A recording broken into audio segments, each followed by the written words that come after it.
ഏറ്റവും കൂടുതൽ തവണ ആവർത്തിച്ച് ചെയ്തതുകൊണ്ടും ഏറ്റവും കൂടുതൽ നന്നായിട്ട് ചെയ്തതുകൊണ്ടും ഏറ്റവും കൂടുതൽ ആത്മാർപ്പണത്തോടെ ചെയ്തതുകൊണ്ടും ഏറ്റവും കോൺഫിഡൻ്റ് ആയിട്ട് ചെയ്തതുകൊണ്ടും സമ്മർദ്ദമില്ലാതെ അത് പ്രയോഗത്തിൽ വരുത്തിയത് കൊണ്ടും മാത്രമാണ് അവർ ആദ്യ റാങ്കുകാരായത്. ഹായ്, അങ്ങനെ LDC വേണം എന്ന് ചിന്തിക്കുന്നവരെ സംബന്ധിച്ച് അത് തയ്യാറെടുപ്പിനുള്ള സമയമൊക്കെ ആയിക്കഴിഞ്ഞു. അപ്പം എങ്ങനെ തുടങ്ങണം, എവിടെ തുടങ്ങണം, എങ്ങനെ മുന്നോട്ട് പോയാൽ ഇത് ആദ്യ റാങ്കുകൾ നേടാൻ പറ്റും എന്ന് ചിന്തിക്കുന്നവർക്ക് ഏറ്റവും നല്ല ദിശാസൂചകമായിരിക്കും ഈ ഒരു വീഡിയോ. നിങ്ങൾക്ക് വേണ്ട കാര്യങ്ങളൊക്കെ ഇവിടെ പറഞ്ഞു തരും. ആ ഒരു കാര്യങ്ങളൊക്കെ ശിരസാവഹിച്ച് മുന്നോട്ട് പോവുകയാണെങ്കിൽ നിങ്ങൾക്ക് ഉറപ്പായിട്ടും മികച്ച റാങ്കോട് കൂടി തന്നെ ജോലി കരസ്ഥമാക്കാൻ പറ്റും. ഓക്കെ, അപ്പോൾ ഞാൻ പറയുന്ന കാര്യങ്ങളൊക്കെ ശ്രദ്ധിക്കുക. എവിടെ തുടങ്ങണം എന്നുള്ളത് നിങ്ങൾക്ക് കൃത്യമായിട്ട് പറഞ്ഞു തരാം. നിങ്ങൾ ഒരു റാങ്ക് ഫയൽ വാങ്ങി ആദ്യ പേജ് മുതൽ തുടങ്ങുന്നതിന് പകരം, അല്ലെങ്കിൽ നിങ്ങൾക്ക് ഇഷ്ടമുള്ള ഏതെങ്കിലും ടോപ്പിക്കോ കാര്യങ്ങളോ പഠിക്കുന്നതിന് പകരം നമ്മൾ എപ്പോഴും ചെയ്യേണ്ടത് ഏറ്റവും കൂടുതൽ ആവർത്തിക്കുന്ന PSC പരീക്ഷകളുടെ ഏത് ചോദ്യ പേപ്പർ എടുത്ത് നോക്കിയാലും അതിൽ മിക്കതിലും ചോദ്യങ്ങൾ കാണാൻ കഴിയുന്ന കുറച്ച് ടോപ്പിക്കുകൾ ആദ്യം പഠിക്കുക എന്നുള്ളതാണ്. അത് നിങ്ങളുടെ ആത്മവിശ്വാസം വല്ലാതെ ഉയർത്തും. കാരണം നിങ്ങൾ അതിനുശേഷം ഏതെങ്കിലും ഒരു ക്വസ്റ്റ്യൻ പേപ്പർ നോക്കുമ്പോൾ നിങ്ങൾക്ക് അറിയുന്ന കുറച്ച് ചോദ്യങ്ങൾ കാണും, നിങ്ങൾക്ക് അത് ആൻസർ ചെയ്യാൻ പറ്റും. അങ്ങനെ ആവുമ്പോൾ നമുക്ക് എന്ത് ചെയ്യാൻ പറ്റും? ധൈര്യമായിട്ട് മുന്നോട്ട് പോകാൻ പറ്റും, കോൺഫിഡൻ്റ് ആയിട്ട് മുന്നോട്ട് പോകാൻ പറ്റും. കാരണം എന്ത് ചെയ്യുന്നതിനും ഒരു ഔട്ട്പുട്ട് കിട്ടുമ്പോൾ ആണല്ലോ നമുക്ക് മുന്നോട്ട് പോകാനുള്ളൊരു ഇഷ്ടം ഉണ്ടാവുക. അല്ലെങ്കിൽ നമ്മൾ മടിപിടിച്ച് നിർത്തും. സാധാ PSC ഉദ്യോഗാർത്ഥികളായിട്ട് നിങ്ങളും മാറും. റാങ്ക് ഹോൾഡറായിട്ട് മാറില്ല. എന്തായിട്ട് മാത്രം നിൽക്കും? PSC ആസ്പിരൻ്റ് മാത്രമായിട്ട് നിൽക്കും. നമുക്ക് ചെയ്യുന്നതിനനുസരിച്ച് എന്തെങ്കിലുമൊക്കെ ഔട്ട്പുട്ട് കിട്ടി അതിലൊരു സന്തോഷം കണ്ടെത്തി മുന്നോട്ട് പോകുമ്പോഴാണ് നമുക്കിത് നേടാൻ പറ്റുന്നത്. ഓക്കെ, അല്ലാതെ നിങ്ങൾക്ക് തന്നെ അറിയാലോ, ഇവിടെ ഇപ്പോൾ ആദ്യ റാങ്കുകൾ നേടിയിട്ടുള്ള ആളുകളെക്കാളും അല്ലെങ്കിൽ ജോലി നേടിയ സർക്കാർ ജോലി നേടിയ ആളുകളെക്കാളും കഴിവുള്ള, ബുദ്ധിശക്തിയുള്ള, ഓർമ്മശക്തിയുള്ള പല ആളുകൾ നിങ്ങളുടെ സുഹൃത്തുക്കളായി ഉണ്ടാവും. ഒരു പക്ഷേ നിങ്ങൾ തന്നെ ഉണ്ടാവും. എന്നിട്ട് എന്തുകൊണ്ട് നിങ്ങൾക്ക് കിട്ടിയില്ല? അതിനുള്ള ഉത്തരം ഇതാണ്. നമ്മൾ തുടങ്ങിക്കഴിഞ്ഞാൽ അവിടെ സ്ഥിരമായിട്ട് കണ്ടിന്യൂസ് ആയിട്ട് പഠിച്ചു പോവുക എന്നുള്ളതാണ്.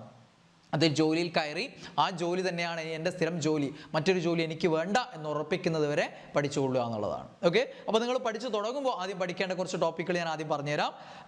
ഏറ്റവും പ്രധാനപ്പെട്ട ഹോട്ട് ടോപ്പിക്സ് ഏതൊക്കെയാണുള്ളത്. ഓക്കെ, ആ ഹോട്ട് ടോപ്പിക്സ് പറയാം. അവിടെ തുടങ്ങുക നിങ്ങൾ. അതിനു മുമ്പ് കുറച്ച് കാര്യങ്ങൾ ശ്രദ്ധിക്കേണ്ട കാര്യങ്ങൾ പറയാം. നിങ്ങൾ ആദ്യം ചെയ്യേണ്ടത് PSCയുടെ സൈറ്റിൽ കയറിയിട്ട്, അല്ലെങ്കിൽ നിങ്ങൾ ഗൂഗിൾ സെർച്ച് ചെയ്താൽ മതി LDC സിലബസ് എന്നടിച്ചു കഴിഞ്ഞാൽ നിങ്ങൾക്ക് പുതിയ സിലബസ് തന്നെയാണ് വരിക. ആ സിലബസ് ഒന്ന് ഡൗൺലോഡ് ചെയ്യുക, പ്രിൻ്റ് എടുത്ത് വെക്കുക. എന്നിട്ട് നിങ്ങളുടെ പഠനമുറിയിൽ ഒട്ടിച്ച് വെക്കുക. പഠിക്കാനുള്ള സെറ്റപ്പ് ഒക്കെ ആക്കിയിട്ട് അവിടെ വെക്കുക. എന്നിട്ട് നിങ്ങൾ ടോപ്പിക് ഓരോന്നും കവർ ചെയ്യുന്നതനുസരിച്ച് അതിൽ മാർക്ക് ചെയ്ത് പോവുക. ആദ്യം നമുക്ക് ഈ ഒരു 10 ടോപ്പിക്ക് നിങ്ങൾ പഠിച്ചിട്ട് അതിൽ മാർക്ക് ചെയ്യുക. എന്നിട്ട് നിങ്ങൾക്ക് എന്ത് ചെയ്യാം? ഒരു പ്രീവിയസ് ഇയർ ക്വസ്റ്റ്യൻ പേപ്പർ എടുത്ത് ചെയ്ത് നോക്കാം. അപ്പോൾ നിങ്ങൾക്ക് കാണാം അവിടെ മിനിമം 10 മാർക്കെങ്കിലും നിങ്ങൾക്ക് കിട്ടും. അതായത് നിങ്ങൾ വെറും 10 ടോപ്പിക്ക് പഠിച്ചിട്ട്, അതായത് 350 400-ൽ പരം ടോപ്പിക്കുകൾ കറണ്ട് അഫയേഴ്സോടെ കൂട്ടുകയാണെങ്കിൽ 400-ൽ പരം ടോപ്പിക്കുകളുണ്ട്. ആ 400-ൽ പരം ടോപ്പിക്കുകളിൽ നിന്നാണ് GKയിലുള്ള 70 മാർക്ക്. 10 മാർക്ക് മാത്സും ഇംഗ്ലീഷും മലയാളവും കൂടിയാണല്ലോ. ബാക്കി GKയും കറണ്ട് അഫയേഴ്സും കൂടെ 70 മാർക്ക്. അപ്പോൾ 400-ൽ പരം ടോപ്പിക്കുകളിൽ നിന്നാണ് ഈ 70 മാർക്ക് നിങ്ങൾക്ക് പഠിച്ചാൽ കിട്ടുന്നത്. ആ 400 ടോപ്പിക്കിൽ നിന്ന് 10 ടോപ്പിക്ക് ഞാൻ തന്നിട്ട് അതിൽ നിന്നൊരു 8 10 മാർക്ക് നിങ്ങൾക്ക് കിട്ടുന്നുണ്ടെങ്കിൽ അതിൻ്റെ അർത്ഥം എന്താ? വെറും ചെറിയൊരു ശതമാനം, 400-ന്റെ 10 അല്ലേ എന്ന് പറയുമ്പോൾ ചെറിയൊരു ശതമാനം പഠിച്ചിട്ട് തന്നെ നിങ്ങൾക്ക് വലിയൊരു ശതമാനം മാർക്ക് അവിടെ നേടാൻ സാധിക്കുന്നുള്ളതാണ്. അതാണ് ട്രെൻഡി ടോപ്പിക്സ് പഠിച്ചാലുള്ള ഗുണം. അപ്പോൾ അവിടെ തുടങ്ങിക്കഴിഞ്ഞാൽ നിങ്ങൾ കോൺഫിഡൻസ് ലെവൽ വരും, നിങ്ങൾ വിജയത്തിലേക്ക് എത്തും. Okay, yes. അപ്പം ഇനി അങ്ങോട്ടേക്ക് പഠനം പോകുന്ന സമയത്ത് സിലബസ് എടുത്ത് വെക്കുക, ടോപ്പിക്സ് തുടങ്ങുക. അതൊക്കെയാണല്ലോ ഞാൻ ലാസ്റ്റ് പറഞ്ഞുതരാം. അതോടൊപ്പം തന്നെ നമ്മൾ പഠനത്തിൽ ശ്രദ്ധിക്കേണ്ട കുറച്ച് കാര്യങ്ങളൂടെ പറയാം. ഇപ്പോൾ പുതിയ SCERT അല്ലെ, പഴയ പാഠപുസ്തകങ്ങൾ മാറിയിട്ടുണ്ട്. ഇപ്പം 5 മുതൽ 10 വരെയുള്ള പാഠപുസ്തകങ്ങൾ നിങ്ങൾ നിർബന്ധമായിട്ട് പഠിക്കേണ്ടതാണ്. അതിൽ നമുക്ക് മധ്യകാല ഇന്ത്യ, പ്രാചീന ഇന്ത്യ അങ്ങനെയുള്ള ചാപ്റ്ററുകൾ ഒഴിവാക്കിയിട്ട് ആധുനിക ഇന്ത്യ ചരിത്രത്തിലുള്ള ചാപ്റ്ററുകൾ, അതേപോലെ ആധുനിക ലോക ചരിത്രത്തിലുള്ള ചാപ്റ്ററുകൾ, അതേപോലെ കേരള ചരിത്രം, ആധുനിക കേരള ചരിത്രത്തിൻ്റെ ചാപ്റ്ററുകൾ, ആ ഒരു സെലക്ഷൻ അവിടെ നടത്തണം. ഓക്കെ, ജോഗ്രഫിയിലാണെങ്കിൽ നമുക്ക് പൊതുഭൂമിശാസ്ത്രവും കേരള ഭൂമിശാസ്ത്രവും ഇന്ത്യൻ ഭൂമിശാസ്ത്രവും കംപ്ലീറ്റ് ഉണ്ട്. അതുകൊണ്ട് ഏകദേശം ഭൂരിഭാഗം ചാപ്റ്ററുകൾ നിങ്ങൾക്ക് വേണ്ടത് തന്നെയാണ്. അതേപോലെ ഓരോ വിഷയങ്ങളുടേതും അത് സെലക്ട് ചെയ്തിട്ട് വേണ്ടാത്തത് ഒഴിവാക്കിയിട്ട് വേണ്ടത് അവിടെ നിന്ന് എന്ത് ചെയ്യണം? പഠിച്ചെടുക്കണം. അതിനൊക്കെ സഹായകരമായിട്ടുള്ള പല വീഡിയോസ് ഞാൻ മുമ്പ് ചെയ്തിട്ടുണ്ട്. ഏതൊക്കെ ചാപ്റ്റർ പഠിക്കണം, എങ്ങനെയൊക്കെ പഠിക്കണം എന്നുള്ള കാര്യങ്ങൾ, മറ്റുള്ള ഡീറ്റെയിൽസും നിങ്ങൾക്ക് നിർബന്ധമായിട്ട് പറഞ്ഞു തരും. Okay, yes. പിന്നെ ശ്രദ്ധിക്കേണ്ട ഒരു കാര്യം, 10th ലെവൽ പരീക്ഷകളുടെ LDC എന്ന് പറയുന്നത് ഒരു 10th ലെവൽ പരീക്ഷയാണ്. ഇതിനൊറ്റ പരീക്ഷയേ ഉള്ളൂ. പക്ഷേ ചില 10th ലെവൽ പരീക്ഷകൾ പ്രിലിംസ് നടത്താറുണ്ട്. അതിൻ്റെ മെയിൻസ് പരീക്ഷയായിട്ടായിരിക്കും പിന്നീട് അതിൻ്റെ രണ്ടാമത്തെ പരീക്ഷ ഉണ്ടാവുക. അപ്പോൾ അത്തരം ക്വസ്റ്റ്യൻ പേപ്പറുകളും അതോടൊപ്പം തന്നെ LDCയുടെ മുൻകാല ചോദ്യ പേപ്പറുകളും ഈ ഒരു 2021 ശേഷമുള്ള കാലഘട്ടത്തിൽ നടന്ന ക്വസ്റ്റ്യൻ പേപ്പറുകളൊക്കെ ഒന്ന് നമുക്ക് പരിചയപ്പെടണം.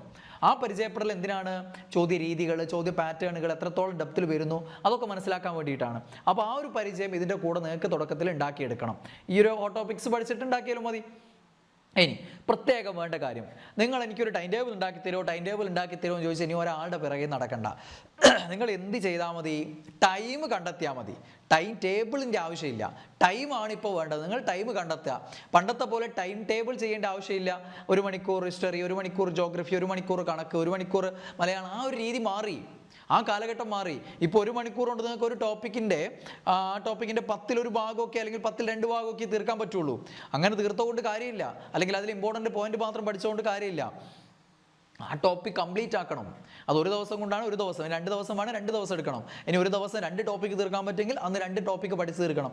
അങ്ങനെ പഠിക്കുന്ന ടോപ്പിക്ക് നല്ല വ്യക്തമായിട്ട് പഠിച്ച് തീർക്കണം. അതുകൊണ്ട് പഴയ പോലെയുള്ള ഒരു ടൈം ടേബിൾ സെറ്റ് ചെയ്യാൻ വേണ്ടിയിട്ട് ഇങ്ങനെ നടക്കണ്ട. അത് കിട്ടാത്തത് കൊണ്ട് ഞങ്ങൾ പഠിക്കാണ്ടായി പോയെന്ന് വിചാരിക്കേണ്ട. അങ്ങനെയുള്ള ഒരു ടൈം ടേബിളിൻ്റെ ആവശ്യമില്ല. മാക്സിമം ടൈം നിങ്ങൾക്ക് കണ്ടെത്തുക, അതിൽ പഠിക്കാനിരിക്കുക. ഓരോ ദിവസവും ഈ പറഞ്ഞ പോലെ ടോപ്പിക്കുകൾ തീർക്കുക. അത് 2 ടോപ്പിക്ക് പഠിച്ച് തീർക്കാൻ പറ്റുന്ന ദിവസം അങ്ങനെ തീർക്കുക. ഒന്ന് വലിയ ടോപ്പിക്കൊക്കെയാണ് 1 പറ്റുള്ളൂ, അപ്പോൾ അത് തീർക്കുക. ആ തീർക്കുന്നുള്ള മാർക്ക് അവിടെ ഉറപ്പിക്കുക. അങ്ങനെ പോയാലേ കാര്യമുള്ളൂ.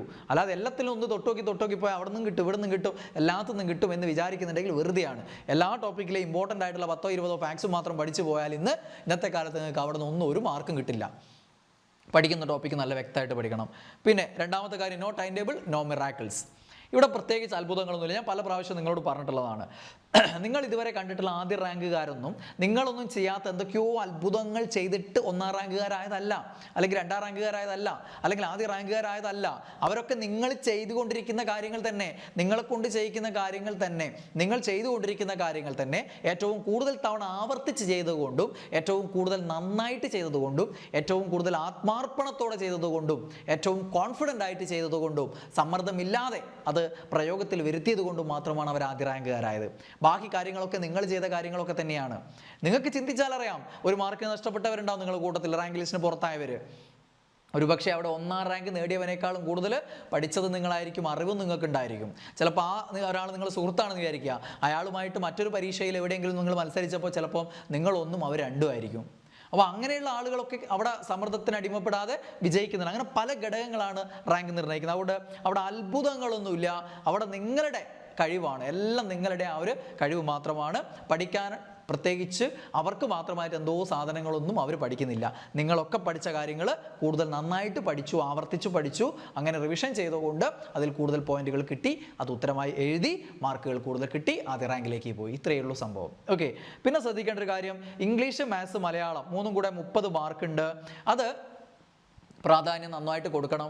കാരണം ചില ആളുകൾ ഇംഗ്ലീഷ് ബുദ്ധിമുട്ടാണ്, മാത്സ് ബുദ്ധിമുട്ടാണ്, മലയാളം എനിക്ക് ബുദ്ധിമുട്ടാണ് എന്നുള്ള ആളുകൾ നിങ്ങളിൽ വലിയൊരു ശതമാനം ഉണ്ടാവും. അങ്ങനെ ഒന്നിനെയും ഒഴിവാക്കിക്കൊണ്ട്, ഒരു വിഷയത്തെയും ഒഴിവാക്കിക്കൊണ്ട് നമുക്ക് LDC പോലെയുള്ള ഒരു മത്സര പരീക്ഷയിൽ ആദ്യ റാങ്കുകൾ കരസ്ഥമാക്കാൻ സാധിക്കില്ല. ഇംഗ്ലീഷ് 10 മാർക്കല്ലേ ഉള്ളൂ, പിന്നെ ഫുൾ അങ്ങോട്ട് പോട്ടെ, ഞാൻ നോക്കുന്നില്ല. മാത്സ് എനിക്ക് പണ്ടേ ബുദ്ധിമുട്ടാണ്, 10 അല്ലേ ഉള്ളൂ, അത് ഞാൻ ഫുള്ള് നോക്കുന്നില്ല. ബാക്കി 90 അല്ലേ, 90 കട്ട് ഓഫ് വരൂലല്ലോ, 70, 60, 50, 55, 64 ഇങ്ങനെയൊക്കെ അല്ലേ. അപ്പോൾ പിന്നെ ഞാൻ 90 അങ്ങനെ ഇല്ല. നിങ്ങൾ LDC പോലെയുള്ള പരീക്ഷകൾ കംപ്ലീറ്റ് പഠനം വേണം. ഡിഗ്രി ലെവൽ പരീക്ഷകൾ പ്രിലിംസിനും ഒരു പരിധി വരെ മെയിൻസിനൊക്കെ സെലക്റ്റീവ് സ്റ്റഡി നടക്കും. പക്ഷേ 10th ലെവൽ പരീക്ഷകൾ, LDC പോലെയുള്ള പരീക്ഷകളിൽ അവിടെ സിലബസ് അറിഞ്ഞ് കൃത്യമായിട്ട് കംപ്ലീറ്റ് ചെയ്ത് തന്നെ പഠിക്കണം. അപ്പോൾ ഇംഗ്ലീഷ് ആയാലും മാത്സ് ആയാലും മലയാളം ആയാലും ഒന്നിനെയും നമുക്ക് വിട്ടുകളയാൻ പറ്റില്ല. അതോടൊപ്പം തന്നെ പലരും ബുദ്ധിമുട്ട് പറയുന്ന ഒരു ഏരിയയാണ് കറണ്ട് അഫേഴ്സ്. കാരണം എന്താ? കറണ്ട് അഫേഴ്സിനെ ഒരു ടോപ്പിക്കായിട്ട് കാണുന്നത് കൊണ്ടാണ്. ഒരു ടോപ്പിക്കായിട്ട് കാണുമ്പോൾ കറണ്ട് അഫേഴ്സിൽ നിങ്ങൾ എന്ത് പഠിക്കേണ്ടി വരും? ചരിത്രത്തിൽ നിന്നുള്ള കറണ്ട് അഫേഴ്സ് ഉണ്ടാവും. എന്ന് വെച്ച് കഴിഞ്ഞാൽ ചരിത്രത്തിലുള്ള പല സംഭവങ്ങളുടെയും വാർഷികങ്ങളും മറ്റും ഇപ്പോൾ ഉണ്ടാവും. അപ്പോൾ അത് കറണ്ട് അഫേഴ്സാണ്. ഭൂമിശാസ്ത്രത്തിൽ നിന്നുള്ള കറണ്ട് അഫേഴ്സ് ഉണ്ടാവും. പല ഏരിയകളുമായിട്ട് ബന്ധപ്പെട്ട് പല സമ്മേളനങ്ങളോ കാര്യങ്ങളോ ഒക്കെ ഉണ്ടാവും. എക്കണോമിക്സിന് കറണ്ട് അഫേഴ്സ് ഉണ്ടാവും. ഇങ്ങനെ നിങ്ങൾക്ക് പഠിക്കാനുള്ള 10-15ഓളം ടോപ്പിക്കുകൾ ഉണ്ടല്ലോ. എല്ലാം കൂടെ എല്ലാ ഏരിയകളോടെ ചേർത്തുകൊണ്ട്, അതായത് ഹിസ്റ്ററി തന്നെ Indian history, Kerala history, world history, ആ രീതിയിൽ എടുക്കുകയാണെങ്കിൽ 10-15ഓളം ടോപ്പിക്കുകൾ ഉണ്ടല്ലോ. ഈ ടോപ്പിക്കുകളെല്ലാം അവിടെ നിന്നെല്ലാം എന്തുണ്ടാവും? കറണ്ട് അഫേഴ്സ് ഉണ്ടാവും. ഇവിടെ നിന്നൊക്കെ വേണമെങ്കിൽ കറണ്ട് അഫേഴ്സ് വരാമല്ലോ. അതുകൊണ്ട് കറണ്ട് അഫേഴ്സ് ഏറ്റവും ഇമ്പോർട്ടൻ്റ്, ഏറ്റവും ബുദ്ധിമുട്ടുള്ള ടോപ്പിക് ആയിരിക്കും. എങ്ങനെയുള്ളവർക്ക്? അതിനെ ഒരു ദൈനംദിന പ്രവൃത്തിയായി കാണാത്തവർക്ക് ഏറ്റവും ഇമ്പോർട്ടൻ്റ് ആയിട്ടുള്ള, ഏറ്റവും ബുദ്ധിമുട്ടുള്ള, ഏറ്റവും വിഷമകരമേറിയ ടോപ്പിക് ആയിരിക്കും. അതുകൊണ്ട് കറണ്ട് അഫേഴ്സ് നിങ്ങൾ PSC പഠനം എന്ന് തുടങ്ങുന്നോ അന്ന് മുതൽ പത്രവായന നിർബന്ധമാക്കണം. ഡെയിലി കറണ്ട് അഫേഴ്സ് നോട്ട്, അത് പത്രം വായിച്ച് ഉണ്ടാക്കുക, അല്ലെങ്കിൽ അത്രയും സമയം നിങ്ങൾക്ക് മെനക്കെടുത്താൻ പറ്റില്ലെങ്കിൽ അത്തരം പത്രവായനയിലൂടെ ആരെങ്കിലും ഉണ്ടാക്കിയ നോട്ട്സ്, നമ്മുടെ എൻട്രിയുടെ നോട്ട്സ് തന്നെ ഉണ്ടല്ലോ നിങ്ങൾക്ക്, ഡെയിലി കറണ്ട് അഫേഴ്സ് നോട്ട്, ആ ഗ്രൂപ്പിലൊക്കെ കിട്ടും. അതെങ്കിലും ദിവസേന വായിക്കണം. അത് നിങ്ങളുടെ പഠനത്തിൻ്റെ ഭാഗമായിട്ട് ഇനി അങ്ങോളം കൊണ്ടുപോകണം. Then weekly revision. വെറുതെ പഠിച്ച് സിലബസ് തീർത്തു എന്ന് ചിന്തിച്ചിട്ട് കാര്യമില്ല. ആ തീർത്തൊന്നും അവിടെ ഉണ്ടാവില്ല. നമുക്ക് എല്ലാവർക്കും പഠിക്കുന്നതിൻ്റെ ഒരു ശതമാനം ഇങ്ങനെ നഷ്ടപ്പെട്ടുകൊണ്ടിരിക്കും. അത് വീണ്ടും വീണ്ടും പഠിക്കുന്നതിലൂടെ മാത്രമേ നമുക്ക് തിരിച്ചെടുക്കാൻ സാധിക്കുകയുള്ളൂ. അതുകൊണ്ട് റിവിഷൻ എന്നുള്ളത് നിർബന്ധകരമായിട്ടുള്ള കാര്യമാണ്. അത് നിങ്ങൾ തിങ്കൾ ടു ശനി പഠിക്കുകയാണെങ്കിൽ ഞായറാഴ്ച നിർബന്ധമായിട്ടും റിവിഷൻ ഉപയോഗിക്കണം. നിങ്ങൾക്ക് ഒരു ദിവസം പോരെ റിവിഷനെങ്കിൽ തിങ്കൾ ടു വെള്ളി വരെ പഠിച്ചിട്ട് ശനിയും ഞായറും നിങ്ങൾ റിവിഷൻ ഉപയോഗിക്കണം. ആ രീതിയിൽ ഒരു റിവിഷൻ നിർബന്ധമായിട്ട് വീക്കിലി വേണം. അല്ലാതെ ഒരു ദിവസം പഠിച്ച് പിറ്റേന്ന് റിവിഷൻ ചെയ്തിട്ട് പിറ്റേന്ന് പഠിച്ച് അതൊന്നും പ്രാക്ടിക്കൽ അല്ല. അതൊക്കെ നിങ്ങൾക്ക് സയൻറ്റിഫിക് ആയിട്ട് നിങ്ങൾ പുസ്തകങ്ങൾ എഴുതി വെച്ച കാണും. പക്ഷെ അതൊന്നും നമുക്ക് പ്രാക്ടിക്കൽ അല്ല. വീക്ക്ലി റിവിഷൻ നിർബന്ധമായിട്ടും ചെയ്യുക. ഒരാഴ്ച പഠിക്കുന്നത് ആ ഒരാഴ്ച നിർബന്ധമായിട്ട് റിവിഷൻ ചെയ്യാം. പിന്നെ ഇടയ്ക്കിടെ മെഗാ റിവിഷൻ. ഇതിനുള്ള എക്സാമുകളൊക്കെ ആകുമ്പോൾ നിങ്ങൾക്ക് ഇപ്പം ഒരു കോഴ്സ് എടുക്കുകയാണെങ്കിൽ പെൻട്രയിലൊക്കെ ഉള്ള ഒരു ഗോൾഡ് ബാച്ചിലൊക്കെ ആണെങ്കിൽ ഇപ്പം എൻ്റെ ബാച്ചിലാണെങ്കിൽ അവിടെ നിങ്ങൾക്ക് എന്തുണ്ടാവും, നിങ്ങൾ പഠിക്കുന്ന ഓരോ ടോപ്പിക്കിൻ്റെ എക്സാം ഉണ്ടാവും, വീക്ക്ലി റിവിഷൻ എക്സാം ഉണ്ടാവും. പിന്നെ 4 സ്റ്റഡി പ്ലാൻ കഴിഞ്ഞാൽ ഇപ്പോൾ ഓരോ സ്റ്റഡി പ്ലാൻ കഴിയുമ്പോൾ എക്സാം ഉണ്ടാവും. 4 സ്റ്റഡി പ്ലാൻ കഴിഞ്ഞാൽ ഒരു മെഗാ റിവിഷൻ എക്സാം ഉണ്ടാവും. ആ രീതിയിലുള്ള മെഗാ റിവിഷൻ എക്സാം ഉണ്ടാവും. അതേപോലെ നിങ്ങൾ കോഴ്സൊന്നും എടുക്കുന്നില്ല എങ്കിൽ വീട്ടിലിരുന്നാണ് നിങ്ങൾ പഠിക്കുന്നതെങ്കിൽ എന്ത് ചെയ്യണം, വീക്ക്ലി റിവിഷൻ ചെയ്യണം, മെഗാ റിവിഷൻ ചെയ്യണം. അതായത് ഒരു മാസം കഴിഞ്ഞിട്ട് ഇതുവരെ ആ ഒരു മാസത്തിൽ മൊത്തം പഠിച്ച കാര്യങ്ങൾ റിവിഷൻ ചെയ്യുക. 2-3 ദിവസം മതി. അല്ലാതെ നിങ്ങൾ പഠിച്ചത് അതേപോലെ വീണ്ടും അത്രയും ദിവസം എടുത്ത് പഠിക്കലല്ലോ റിവിഷൻ എന്ന് പറയുന്നത്. അപ്പോൾ ആ രീതിയിൽ 2-3 ദിവസം നീക്കി വെച്ചുകൊണ്ട് റിവിഷൻ ചെയ്യണം. അത് നിർബന്ധമായിട്ട് ചെയ്തില്ല എങ്കിൽ നിങ്ങൾ എത്ര കാലം പഠിച്ചു എന്ന് പറയുന്നതുകൊണ്ട് കാര്യമില്ല. ഇത് ചെയ്യാതെയാണ് പലരും 5 കൊല്ലം പഠിച്ചു 6 കൊല്ലം പഠിച്ചു എന്ന് പറയുന്നത്. ഇങ്ങനെ എത്ര കാലം പഠിച്ചാൽ ഇതിങ്ങനെ ചോർന്ന് പോകും.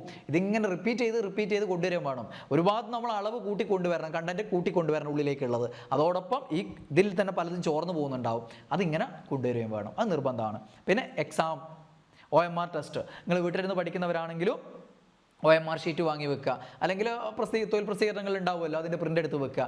എന്നിട്ട് എക്സാമുകൾ മാക്സിമം എവിടെ നിന്നൊക്കെ കിട്ടും അതൊക്കെ തൊഴിൽ പ്രസിദ്ധീകരണങ്ങൾ വരുന്നാലും ഇപ്പം പെൻട്രിയിൽ തന്നെ നിങ്ങൾക്ക് ഫ്രീ ആയിട്ടുള്ള ഇഷ്ടംപോലെ എക്സാമുകളുണ്ട്. അത്തരം എക്സാമുകളൊക്കെ OMR ഷീറ്റ് ഉപയോഗിച്ചിട്ട് ചെയ്ത് നോക്കുക. അങ്ങനെ OMR ഷീറ്റ് ഉപയോഗിച്ചിട്ട് എന്ത് ചെയ്യുക, എക്സാമുകൾ മാക്സിമം ചെയ്യുക. അതേപോലെ LDC ആണ് നിങ്ങളുടെ ലക്ഷ്യമെങ്കിലും ഇതിനിടയിൽ മാക്സിമം PSC പരീക്ഷകൾ എഴുതാൻ ശ്രമിക്കുക. എല്ലാം അപ്ലൈ ചെയ്യാൻ പോവുക. നിങ്ങൾ തയ്യാറെടുക്കാത്തതാണെങ്കിലും പോവുക. ആ യഥാർത്ഥ സാഹചര്യവുമായി നിങ്ങളുടെ യഥാർത്ഥ പരീക്ഷയ്ക്ക് മുമ്പ് നിങ്ങൾ പൊരുത്തപ്പെടേണ്ടതുണ്ട്. അതുകൊണ്ട് നിർബന്ധമായിട്ടും എത്ര അധികം എക്സാമുകൾ നിങ്ങൾക്ക് എഴുതാൻ പറ്റുമോ അത്രയധികം എക്സാമുകൾ LDCയുടെ മുമ്പേ എഴുതാൻ ശ്രമിക്കുക. പിന്നെ നേരത്തെ പറഞ്ഞ കാര്യമാണ് അല്ലേ, ഇവിടെ ലക്ഷക്കണക്കിന് ആസ്പിരൻസ് ഉണ്ട്. കിട്ടില്ല എന്ന് പറഞ്ഞ് നിങ്ങൾ ചുറ്റും ഇങ്ങനെ പറഞ്ഞുകൊണ്ടിരിക്കുന്നുണ്ടാവും. കിട്ടിയവരെ നിങ്ങൾക്ക് കാണാനുണ്ടാവില്ല. അവരെ ചിലപ്പോൾ നിങ്ങൾക്ക് പരിചയമുള്ള വളരെ കുറച്ച് പേരേ ഉണ്ടാവുള്ളൂ. അവരൊരു പക്ഷേ നിങ്ങൾക്ക് അവൈലബിൾ ആവില്ല. ഇനി അവൈലബിൾ ആണെങ്കിൽ പോലും നിങ്ങൾക്ക് പൂർണ്ണമായൊരു ഗൈഡൻസ് കിട്ടിക്കൊള്ളുന്നില്ല. ഇവിടെ നിങ്ങൾ മനസ്സിലാക്കേണ്ട കാര്യം, ഇവിടെ കിട്ടില്ല എന്ന് പറയുന്നത് സത്യമാണ്. എല്ലാവർക്കും കിട്ടില്ല. ഈ ശ്രമിക്കുന്നതിൽ നിന്ന് വളരെ ചെറിയൊരു ശതമാനത്തിന് മാത്രമേ കിട്ടുള്ളൂ, അല്ലെങ്കിൽ നേടുന്നുള്ളൂ. ബാക്കിയുള്ളവർ എനിക്ക് കിട്ടിയില്ല എന്ന് പറയുന്നതിൽ തന്നെ ഉണ്ട് അവരുടെ മനോഭാവം. ഇത് വെറുതെ കൊടുക്കുന്ന സാധനം അല്ലല്ലോ, നേടിയെടുക്കുന്ന സാധനമല്ലേ. അപ്പം അങ്ങനെ നമുക്ക് നേടാൻ പറ്റണമെങ്കിൽ അവിടെ വേണ്ടത് നിങ്ങൾക്ക് 10ാം ക്ലാസ്സിൽ 10ാം ക്ലാസ് യോഗ്യതയുള്ള പരീക്ഷയല്ലേ ഇത്. അപ്പോൾ അതിന് ഡിസ്റ്റിങ്ഷൻ വേണം, അല്ല ഗംഭീര ഓർമ്മശക്തി വേണം, ഗംഭീര ബുദ്ധിശക്തിയും കഴിവും വേറെ എന്തൊക്കെയോ അത്ഭുത ശക്തിയൊക്കെ വേണമെന്നാണ് പലരുടെയും വിചാരം. ഭാഗ്യം വേണം, ഇതൊക്കെയാണ് പലരുടെയും വിചാരം. ഓക്കെ, പക്ഷെ അവിടെ വേണ്ടത് പ്രധാനമായിട്ടും അതല്ല. നിങ്ങൾക്ക് ധൈര്യപൂർവ്വം ഇറങ്ങിത്തിരിക്കാനുള്ള കഴിവും ഇറങ്ങിത്തിരിച്ചാൽ ആ ഒരു നിശ്ചയദാർഢ്യത്തോടുകൂടി അവിടെ നിലനിൽക്കാനുള്ള കഴിവാണ്. സ്ഥിരതയോടുകൂടി അവസാനം വരെ നിലനിൽക്കാനുള്ള കഴിവാണ്. ഇതാണ് പലർക്കും ഇല്ലാത്തത്. ഇതാണ് ഏറ്റവും പ്രധാനം. ഇതിനേക്കാളും എത്രയോ പ്രധാനം ഇതാണ്. ഇതൊരു മിനിമം മതി. ആ മിനിമം ഉള്ള ആൾക്കാർ എത്രയോ പേർ ആദ്യ റാങ്കുകൾ നേടുന്ന നിങ്ങൾ കണ്ടിട്ടില്ലേ? അത് മതി. പക്ഷെ അവർക്ക് എന്തുണ്ടാവും? ഇത് രണ്ടും വളരെ കൂടുതലാണ്. ദൃഢനിശ്ചയത്തോടെ അവരിവിടെ നിലനിന്നിട്ടുണ്ടാവും അവസാനം വരെ. അതിനാണ് പലർക്കും പറ്റാത്തത്. ഒരു 10 ദിവസം വരെ അത്ഭുത പ്രവൃത്തികൾ കാണിക്കുന്ന പോലെ ഗംഭീര പഠനം നടത്താൻ പലർക്കും പറ്റും. 5-10 ദിവസം, അല്ലെങ്കിൽ ഒരു ദിവസം, അല്ലെങ്കിൽ ഒരാഴ്ച, അല്ലെങ്കിൽ ഒരു മാസം അത് നടത്താൻ പലർക്കും പറ്റും. പക്ഷെ അത് ദീർഘകാലം കൊണ്ടുപോകാൻ പറ്റാത്തത് കൊണ്ടാണ് ഇവരൊക്കെ തോറ്റുപോകുന്നത്. അപ്പോൾ ആ കൂട്ടത്തിലാവണോ അല്ലെങ്കിൽ ഇത് നേടിയെടുക്കുന്നവരെ കണ്ടിന്യൂസ് ആയിട്ട് ഒരേ താളത്തിൽ പഠിച്ചു പോകണോ എന്നുള്ളത് നിങ്ങളുടെ തീരുമാനമാണ്. അപ്പോൾ അതനുസരിച്ച് വേണം മുന്നോട്ട് പോകാൻ. അപ്പോൾ ഇനി പഠിച്ചു തുടങ്ങുമ്പോൾ നിങ്ങളിപ്പോൾ തുടക്കക്കാരാണെങ്കിൽ ഫ്രഷ് ആയിട്ടുള്ള ആൾക്കാരാണെങ്കിൽ പഠിച്ചു തുടങ്ങുമ്പോൾ ഞാൻ ഈ പറയുന്ന ടോപ്പിക്കുകൾ നിങ്ങളുടെ കയ്യിലുള്ള പുസ്തകത്തിൽ നിന്ന് സെലക്ട് ചെയ്ത് പഠിക്കുക. ഇനി നിങ്ങൾക്ക് വേണമെങ്കിൽ എന്ത് ചെയ്യാം, നമ്മുടെ എൻട്രി എടുക്കാം. എൻട്രിയിൽ നിങ്ങൾക്ക് നോർമൽ ബാച്ച് പറ്റുമെങ്കിൽ അത് മതി, അതെടുക്കാം. ഗൈഡൻസ് ഒന്നും വേണ്ടെങ്കിൽ. ഇനി ഗൈഡൻസും മെൻറ്റർഷിപ്പും കാര്യങ്ങളും ഇപ്പോൾ എൻ്റെ ഒരു ബാച്ച് ആണെങ്കിൽ ഞാൻ ഉണ്ടാക്കുന്ന ഒരു ടൈം ടേബിൾ ഉണ്ടാകും. അത് ഈ ഹോട്ട് ടോപ്പിക്സ് പഠിച്ചിട്ട് പിന്നീട് നമ്മൾ ഓരോ ദിവസവും ഓരോ ടോപ്പിക്കുകൾ ഇംഗ്ലീഷ്, മാത്സ്, മലയാളം, അതേപോലെ തന്നെ GK ടോപ്പിക്കുകളും പഠിച്ച് അതങ്ങനെ ഒരു 6-7 ടോപ്പിക്കുകൾ കഴിയുമ്പോൾ നമ്മൾ അതിൻ്റെ ഒരു സ്റ്റഡി സർക്കിൾ എക്സാം ഉണ്ടാവും. അങ്ങനെ ഒരു സ്റ്റഡി സർക്കിൾ കഴിഞ്ഞിട്ടുള്ള എക്സാമുകൾ, അതിലുള്ള ഓരോ ദിവസവും ഓരോ ടോപ്പിക്ക് പഠിക്കുമ്പോഴും അതിൻ്റെ എക്സാമുകൾ ഉണ്ടാവും. ഇങ്ങനെ സിസ്റ്റമാറ്റിക് ആയിട്ടൊരു സ്റ്റഡി പ്ലാനോട് കൂടി മുന്നോട്ട് പോകുന്ന ബാച്ചുകളാണ് എൻ്റെ ഗോൾഡ് ബാച്ചുകൾ ഉണ്ടാവുക. അപ്പോൾ അത്തരം ബാച്ചുകൾ എടുക്കണമെങ്കിൽ അങ്ങനെ ചെയ്യാം. ഇനി അതല്ല, നിങ്ങൾ വീട്ടിലിരുന്ന് പഠിക്കുകയാണെങ്കിലും അതിനുള്ള ഈ കാര്യങ്ങളൊക്കെ ഗൈഡൻസ് ആയിട്ട് എടുത്തിട്ട് വീട്ടിലിരുന്ന് പഠിക്കുക. ഓക്കെ, അപ്പോൾ അവിടെ ഹോട്ട് ടോപ്പിക്സിൽ നിങ്ങൾ ആദ്യം തുടങ്ങുക. എങ്ങനെ? ഭൂമിയുടെ ഘടന. ഈ പറയുന്ന 10 ടോപ്പിക്കിൽ ഏത് വേണമെങ്കിലും നിങ്ങൾക്ക് ആദ്യം പഠിക്കാം, അത് നിങ്ങളുടെ ഇഷ്ടമാണ്. ഈ 10 ടോപ്പിക്കുകൾ പഠിച്ച് തീർത്തിട്ട് ബാക്കി കാര്യം, എന്നിട്ട് നിങ്ങൾ ക്വസ്റ്റ്യൻ പേപ്പർ എടുത്ത് നോക്കിയാൽ മതി. അപ്പോൾ തന്നെ നിങ്ങൾക്ക് മനസ്സിലാവും നിങ്ങൾ വേറെ ലെവലായിട്ടുണ്ട്. ഈ 400 പരം ടോപ്പിക്ക് പഠിച്ചാലാണ് മൊത്തത്തിൽ 70 മാർക്ക് കിട്ടുക. 100-ൽ ഇംഗ്ലീഷും മാത്സും മലയാളം ഒഴിവാക്കിയാൽ 70 കിട്ടുക. ആ 70 കിട്ടണേ 400 ടോപ്പിക്ക് പഠിക്കണം. പക്ഷേ ഈ 70-ൻ്റെ 1/7 ഭാഗം നിങ്ങൾക്ക് കിട്ടുകയാണ്. അതായത് 10 മാർക്ക് കിട്ടുകയാണ്. ഈ 400-ന് പകരം അല്ലേ? 1/7 1 ഭാഗമൊന്നും നിങ്ങൾ പഠിക്കുന്നില്ല. ഇതിൻ്റെ നിങ്ങൾ വെറും ഒരു 10 ടോപ്പിക്ക് പഠിച്ചിട്ട് തന്നെ നിങ്ങൾക്ക് എന്ത് കിട്ടുകയാണ്? ഒരു 5-10 മാർക്ക് കിട്ടുകയാണ്. അപ്പോൾ അതുകൊണ്ട് ഈ ഇമ്പോർട്ടൻറ്റ് ടോപ്പിക്കുകളൊക്കെ ആദ്യം പഠിക്കുക. ഭൂമിയുടെ ഘടന, ഐക്യ കേരള പ്രസ്ഥാനം, ചെറിയ ടോപ്പിക്കുകളും കൂടിയാണ് ഞാൻ സെലക്ട് ചെയ്തിട്ടുള്ളത്. കൂട്ടത്തിൽ തന്നെ ഏറ്റവും ഇമ്പോർട്ടൻ്റ് ആയ ടോപ്പിക്കുകളിൽ തന്നെ ഒരു 10 എണ്ണാക്കി ചുരുക്കിയതാണ്. അത് തന്നെ അതിൽ ചെറിയ ടോപ്പിക്കാണ് കൂടുതലും സെലക്ട് ചെയ്തിട്ടുള്ളത്. പിന്നെ 3ാമത്തെ ടോപ്പിക്ക് അമേരിക്കൻ സ്വാതന്ത്ര്യ സമരമായിരുന്നു. പക്ഷേ ഇപ്പോൾ ഇനി അങ്ങോട്ടുള്ള പരീക്ഷയിൽ അത് കൂടുതൽ ചോദിക്കുക ഫ്രഞ്ച് വിപ്ലവം. എന്തുകൊണ്ടായിരിക്കും നിങ്ങൾക്കറിയാലോ? എന്താ മനസ്സിലായോ? PSCയിൽ ഒരു കുശാഗ്ര ബുദ്ധിയുള്ള ആളുകൾക്കാണെങ്കിൽ അത് മനസ്സിലായിട്ടുണ്ടാവും. ഞാൻ എന്തുകൊണ്ടാണ് ഇനി അത് കൂടുതൽ ചോദിക്കുക എന്ന് പറയാൻ കാരണം വെച്ചാൽ, ഓക്കെ, നിങ്ങൾ അറിയുന്നവർ കമൻറ്റ് ചെയ്യും. പിന്നെ 4ാമത്തത് ഉത്തരപർവ്വത മേഖല. 5ാമത്തത് നീതി ആയോഗ്. എന്താണ് നീതി ആയോഗ്? പിന്നെ 6 ഭരണഘടനാ നിർമ്മാണ സമിതി. പിന്നെ ദുരന്ത നിവാരണ അതോറിറ്റി, ജീവകങ്ങളും ധാതുക്കളും അവയുടെ അപര്യാപ്തത രോഗങ്ങളും, ഫിസിക്സിലെ അളവുകളും യൂണിറ്റുകളും, പിന്നെ പോക്സോ നിയമം, സുപ്രധാന നിയമങ്ങളിൽ പോക്സോ നിയമം. ഇത്രയും ടോപ്പിക്കുകൾ ഞാൻ സെലക്ട് ചെയ്തതാണ്. പല ടോപ്പിക്കുകൾ ഏറ്റവും കൂടുതൽ വരുന്ന 10 ടോപ്പിക്കും എടുത്തല്ല, പല വിഷയങ്ങളിലായിട്ട് കുറച്ച് വീതം എന്നുള്ള രീതിയിൽ സെലക്ട് ചെയ്തതാണ് 10 ടോപ്പിക്കുകൾ. ഈ 10 ടോപ്പിക്കുകൾ ആദ്യം നിങ്ങൾ പഠിച്ചു തുടങ്ങുകയാണെങ്കിൽ ഞാൻ ഉറപ്പ് പറയുകയാണ്, നിങ്ങളുടെ ജീവിതത്തിലെ ഏറ്റവും വലിയ ടേണിംഗ് പോയിന്റ് അതായിട്ട് മാറും. അടുത്ത LDCയിൽ നിങ്ങൾ ഉറപ്പായിട്ടും മികച്ച റാങ്കുകൾ കരസ്ഥമാക്കും. എന്നിട്ട് ആ സമയത്ത് നിങ്ങൾ ഓർക്കും, സാറ് പറഞ്ഞ പോലെ തുടങ്ങിയതുകൊണ്ട് ആ തുടക്കം തന്നെ എനിക്കൊരു നല്ല അടിത്തറ പെട്ടെന്ന് കിട്ടി. അല്ല, ഈ 10 ടോപ്പിക്ക് തീർത്തിട്ട് നിങ്ങൾ 10-1 മാർക്ക് അവിടെ ഉറപ്പിക്കുകയാണ് നിങ്ങളുടെ പരീക്ഷയിൽ. എത്ര പെട്ടെന്നാണത്? കുറഞ്ഞ ദിവസം കൊണ്ടാണ്. എത്ര വർഷം എടുത്താലാണ് നിങ്ങൾക്ക് ആദ്യ റാങ്ക് കിട്ടുക? അപ്പോൾ ഇത്രയും അതിന് 10% നിങ്ങൾക്ക് ചെറിയ ദിവസങ്ങൾ കൊണ്ട് തന്നെ ഉണ്ടാക്കാൻ പറ്റുകയാണ്. അതുകൊണ്ട് ഇങ്ങനെ തുടങ്ങുക, മുന്നോട്ട് പോവുക. വിജയിച്ച് കഴിയുമ്പോൾ ഒരു വാക്ക് കൊണ്ടെങ്കിലും നമുക്ക് പരസ്പരം കണ്ടുമുട്ടാം, അല്ലെങ്കിൽ എൻട്രിയിലാണെങ്കിൽ നേരിട്ട് കണ്ടുമുട്ടാം. എല്ലാവിധ ആശംസകളും നേരുന്നു. നന്നായിട്ട് തുടങ്ങുക, നിർത്താതെ ഒരേ താളത്തിൽ മുന്നോട്ട് കൊണ്ടുപോവുക. അതിനാണ് പലർക്കും പറ്റാത്തത്. അതിന് നിങ്ങൾക്ക് പറ്റിയാൽ നിങ്ങൾ റാങ്ക് ജേതാവായി. അപ്പോൾ എല്ലാവർക്കും ഓൾ ദ ബെസ്റ്റ്. ബൈ.